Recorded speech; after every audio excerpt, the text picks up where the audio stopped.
Hello, welcome back. Right, our next panel. So this panel is about website design and how you can convert page views into more car sales. As we all know, your website is your digital shop window, but how are customers finding it? In this next panel, we'll talk about what makes your website stand out, how you can sell more cars, and I'll ask my panelists their opinions on the do's and don'ts of website design. So please put your hands together and welcome my guests to the stage.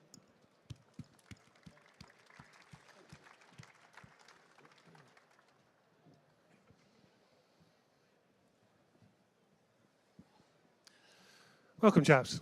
Okay, a few introductions before we get started. So on my left, we have Ian Godbold, who's the digital director of Cambria. He's helped hone the way their website performs to drive footfall. Then we have Alistair Jeff, who was previously a director at SEER now and is now with digital imaging and video company GardX SpinCar. Then we have motors.co.uk managing director Phill Jones. He understands car buyer habits like few others, and he's used these techniques to fine-tune his online classified sales portal. And finally, on the end there, we've got Tyrrell. He's a director at IT consultancy company Feasa. Have I said that right? Good. And he's worked with lots of car manufacturers to work out the best way to help consumers navigate their websites and drive sales. So a panel with lots of expertise. Okay, let's get going. Let's face it, guys. Most people in this audience will have a website. But what can they do? What practical tips have you got for them to make sure that it really performs? Perhaps we could start at the end there with you, Drew. Excellent. Put you on the spot. I mean, we have all the basics now in terms of focusing on your mobile, focusing on video, all the SEO. Those are the kind of the must-haves.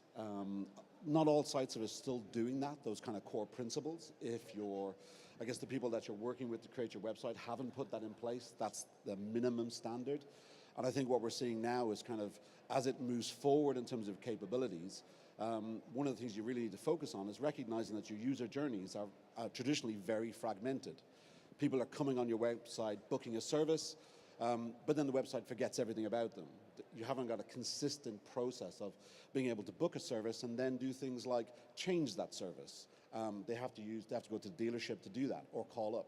So, you got to get the basics in place, but there's a lot more you need to start focusing on in terms of creating that engagement process. So I guess there's a starter for 10. Phill, what would your advice be? What can dealers do to make sure their websites are really performing? I think there's two things that are on the opposite end of the spectrum. The first is really boring, is around tracking. I guarantee that no one has the right tracking on their website. No one probably has the right tracking in terms of the sales process internally about asking the right questions. And this is really boring stuff and stuff that we spend a lot of time at Motors worrying about. It's the number one thing that probably goes wrong when we're trying to fix stuff. That tracking is really, really important. Understand how paid search is converted, how social media, how organic traffic, and how you're directing people. And the other one, which is kind of more exciting, is bring the story to life on the car. I think we're all a bit lazy. Vehicle data is very structured, so it's easy to upload a VRM and get loads and loads of information. It's really, really boring. And then consumers aren't that interested. Tell consumers what you want them to know. And when you come to your calls to action, make them really specific. So Ian does a really good thing on his website around, get your sale price. Tell the consumer to do something. One quick anecdote I probably shouldn't share here when sort of senior people to me are here. But we changed a little link on our website that used to say, this car dealer is 28 miles away, view the location. And, for a design thing, we just changed that to 28 miles away and underlined it to make it look like a link, because everyone knows what a link looks like. That's what the designer said. We had a 75% drop in people clicking that, because it simply didn't say, do this.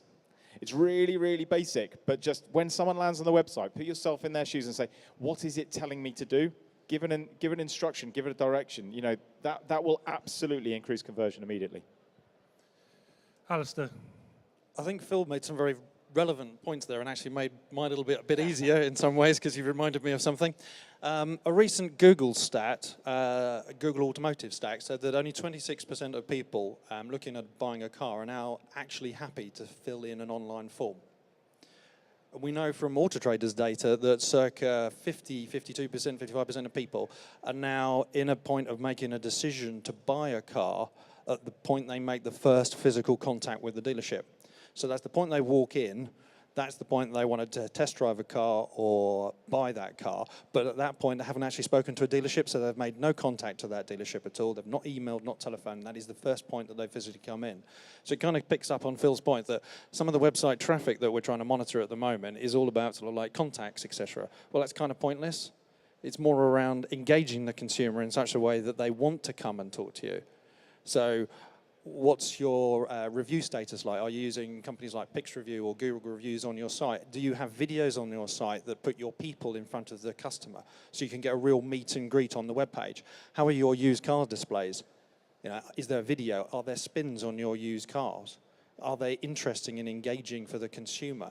Does the consumer want to bother to come to you in comparison to some of your competitors? So I'd say it's all of what the guys have said before, but it is making it fun and interesting for the consumer online.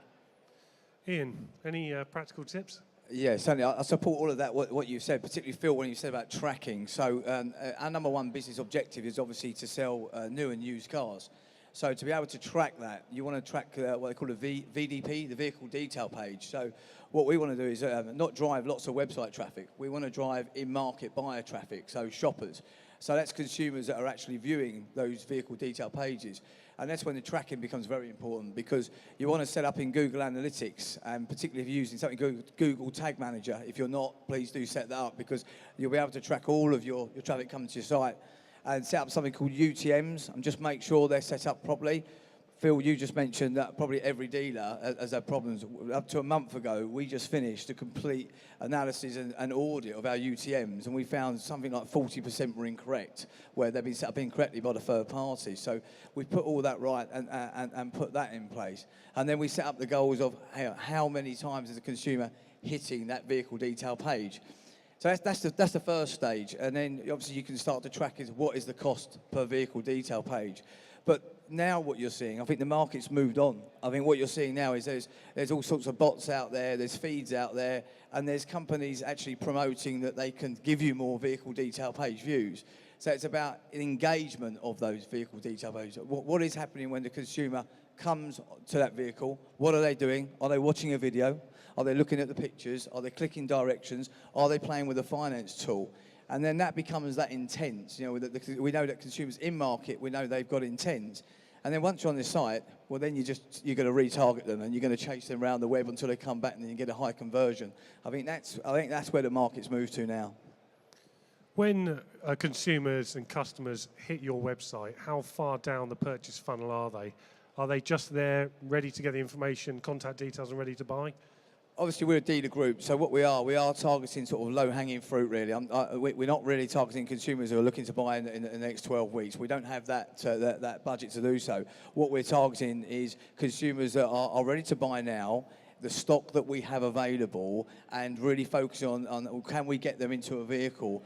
And what we do is we track what they're doing on our site. What is their journey through the site, so we can understand, is there anywhere where they're unable to complete? What's the easiest way we can get them through the site into a call to action where perhaps they can email us, they can put a live chat into us, or importantly, they can make the telephone call. And obviously, there's loads of great companies out there, like the call tracks now. With dynamic number inclusion, you can see where the telephone call is actually being made. Has it been made from the VDP? Has it been made from the dealer page? And you can track that all across your site.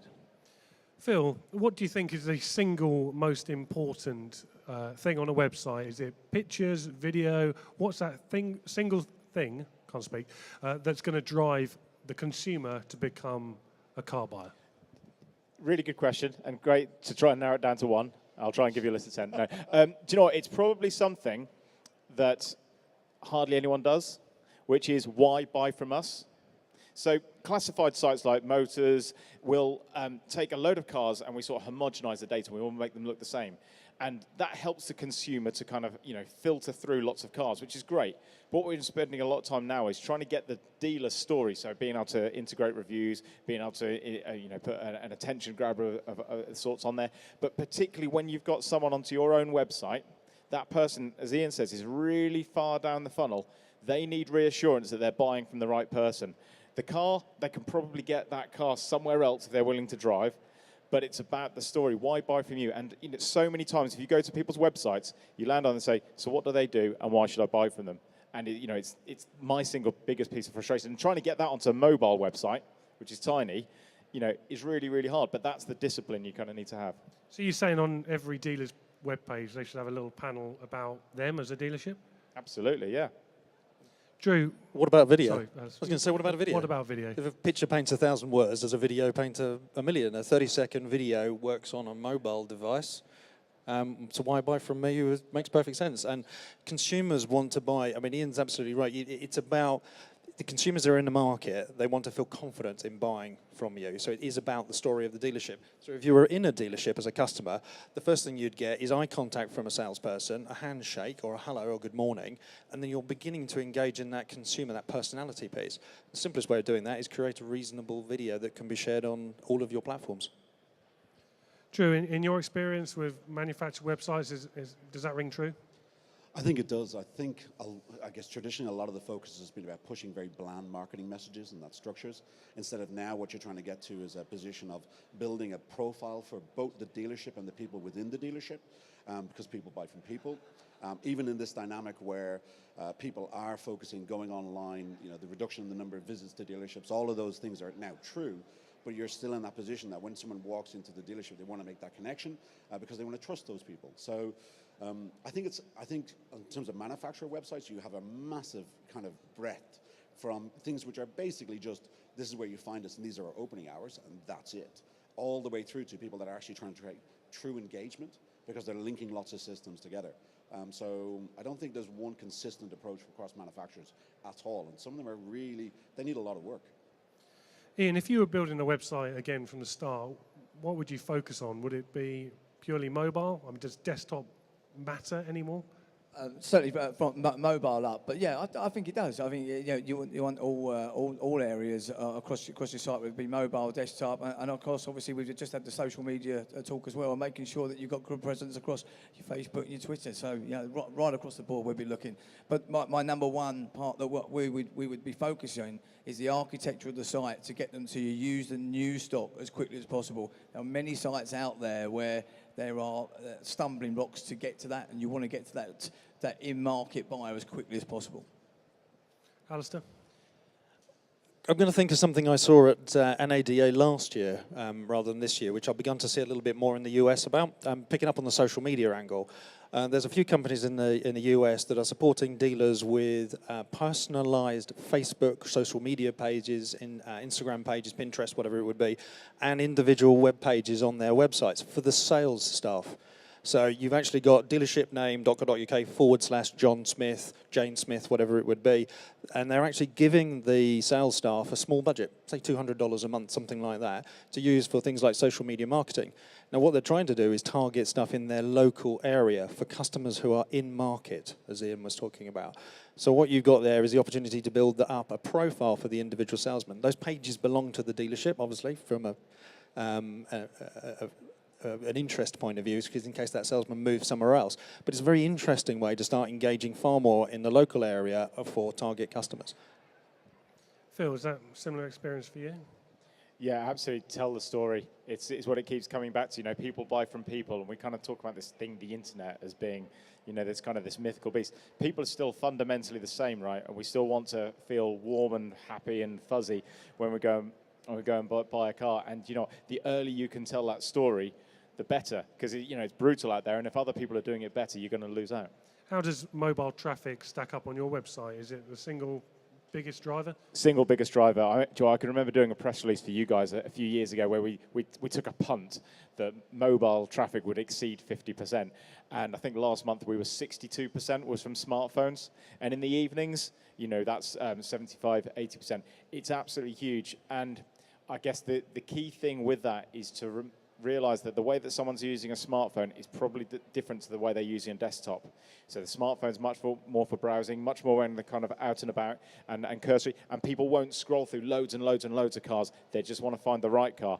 But on desktop, it's a deeper, richer experience. You know, that's where, like, you know, my dad will kind of find the 3 cars and then print them off and then go and show my mum. And, you know, obviously they look terrible because they're not formatted properly. But that's the really deep experience. And so, you know, to Ian's point about tracking, you can have some really interesting stats where you could have someone has looked at a car 4 or 5 times.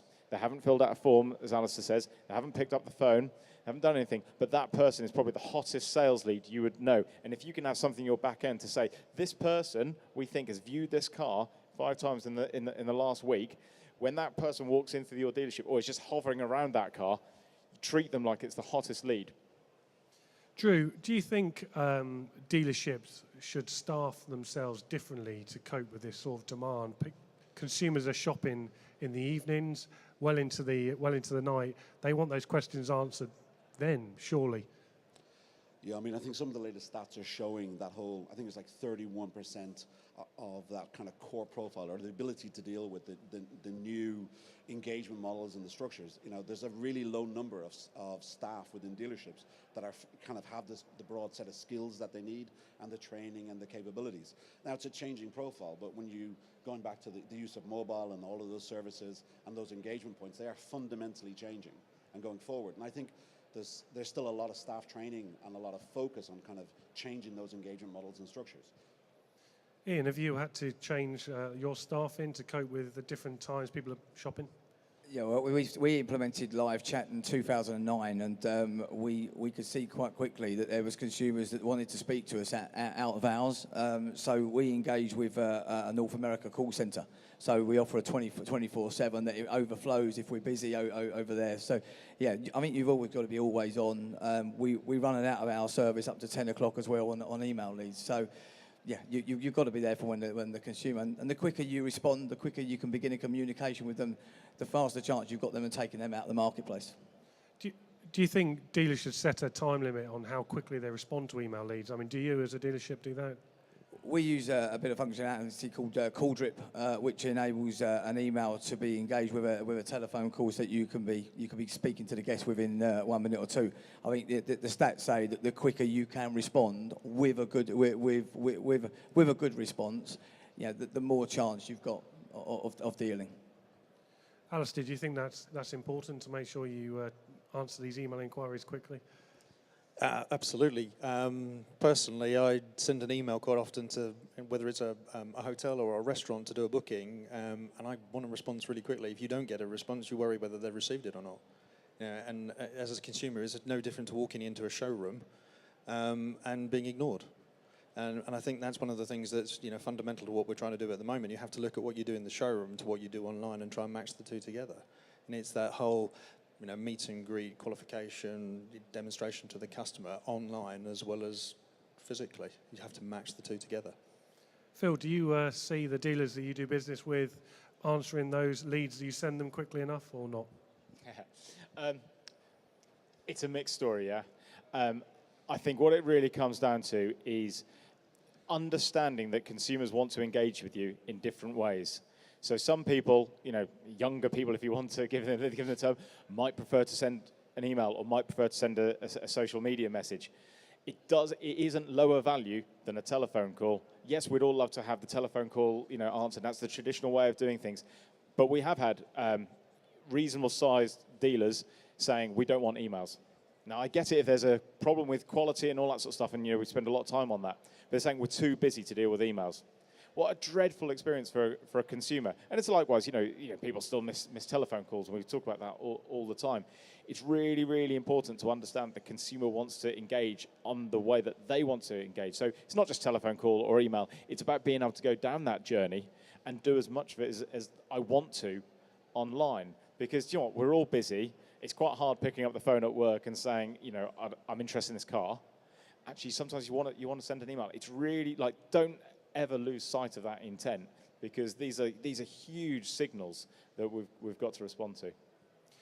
Drew, if you were going to say to everybody in the audience one top tip that they can go back tomorrow to their dealerships and introduce to increase the conversion of their web pages, what would it be? I mean, I think you've touched on a lot of the key points in different areas. I guess one of the things that I've seen more and more is that virtually no websites have a login concept. They just don't. They don't allow people to kind of log into the website and track what they're doing, record the card that they've purchased with you, the fact that they've got extra services. They just don't have that. So actually looking at this as the longer term relationship, obviously the really great stuff about converting people, that lead, but actually building that long-term journey with them. So talk to your software vendors and talk about actually how do I create that so people actually want to stay on the site and I can continue that relationship. Phill, a top tip for improving conversion? A really simple one, which is tell the story and give people something to do. People want to click a button that says, call us now, rather than just call. You know, email us for, you know, rather than just email. Really simple. Alistair? Improve the presentation quality of your used car stock and make it really high quality. Using video, spin, good quality images, etc., to really engage the consumer into visiting the site. And Ian, from your experience? Well, I think it's two I'm going to say. First of all, you've got to set up your tracking, but you've got to be tracking the right things. You've got to be tracking engagement. And there's new engagement metrics now in the automotive market. It's engagements per session, what their cost per engagement is, what the cost per conversion is, and then something called FCR, form completion rates. How many consumers actually complete a form on your website, or do they give up halfway through? And if you can track that, you'll have a full set of engagement KPIs, and then leads will just follow on the back of that, because it's no longer about leads in my eyes, it's about engagement. And just finally, quickly, do you think content in terms of news, videos, reviews is important for dealers to put on their websites? I mean, perhaps we'll start at the end there, Drew. Yeah, I think so. Anything that basically creates that pull, especially when in terms of your overall SEO and PPC strategies, you want people to be able to get there and see that extra value, and enriching your website with that, especially things which are, as we shift towards local, being able to highlight things that are happening within your area and those things. So it's not just a generic element. You've got to be able to drive people relevant information to where they are. I think that's a big shift. Phill, in terms of content, what do you think? Is it about news or is it about video? So I think you've got to come back to the why. Why is it there? And if it's there to support someone and give them reassurance through the process and understand the review and kind of, you know, independent reviews and that sort of stuff, absolutely, because it underlines the reason why the person's on the website. Don't just do it for cheap traffic. Alistair? Well, I think, as I said earlier, if a picture paints 1,000 words, as a video paints 1,000,000, and it is that point about putting yourselves out there, not just marketing material, but actually yourselves engaging as a dealership. So make it fun and easy for the customer to see the colour of your eyes and the type of people you are. And Ian, do you use content on your website? Absolutely, content. We have a content manager, and that's absolutely key. But again, it all boils down to what these guys have just said. It's making the consumer become more engaged and want to stay on the site and why buy from us. Okay, thank you. That's about all we've got time for. So coming up next on the live stage in a few minutes' time, 5 minutes with Rebecca, is what new technology you should be implementing to your dealerships. But just leaves me to say thank you very much to my panel. Please be hands together for them.